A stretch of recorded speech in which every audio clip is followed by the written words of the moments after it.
যে শিশু ভূমিষ্ঠ হলো আজ রাত্রে, তার মুখে খবর পেলুম, সে পেয়েছে ছাড়পত্র এক। নতুন বিশ্বের দ্বারে তাই ব্যক্ত করে অধিকার, জন্মমাত্র সুতীব্র চিৎকারে। খর্বদেহ নিঃসহায়, তবু তার মুষ্টিবদ্ধ হাত উত্তোলিত, উদ্ভাসিত কি এক দুর্বোধ্য প্রতিজ্ঞায়। সে ভাষা বোঝে না কেউ, কেউ হাসে, কেউ করে মৃদু তিরস্কার। আমি কিন্তু মনে মনে বুঝেছি সে ভাষা।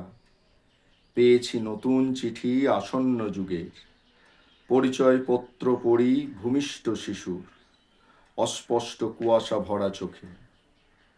এসেছে নতুন শিশু, তাকে ছেড়ে দিতে হবে স্থান, জীর্ণ পৃথিবীতে ব্যর্থ, মৃত আর ধ্বংসস্তূপ পিঠে চলে যেতে হবে আমাদের। চলে যাব, তবু আজ যতক্ষণ দেহে আছে প্রাণ, প্রাণপণে পৃথিবীর সরাবো জঞ্জাল।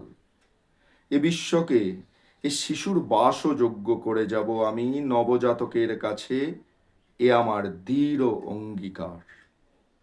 অবশেষে সব কাজ সেরে আমার দেহের রক্তে নতুন শিশুকে করে যাব আশীর্বাদ। তারপর হব ইতিহাস। কবি সুকান্ত ভট্টাচার্যের বিখ্যাত কবিতা ছাড়পত্র।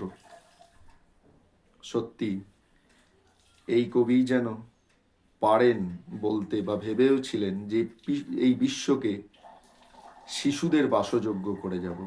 কিন্তু হায়, আজও এ বিশ্ব শিশুর বাসযোগ্য হয়ে ওঠেনি।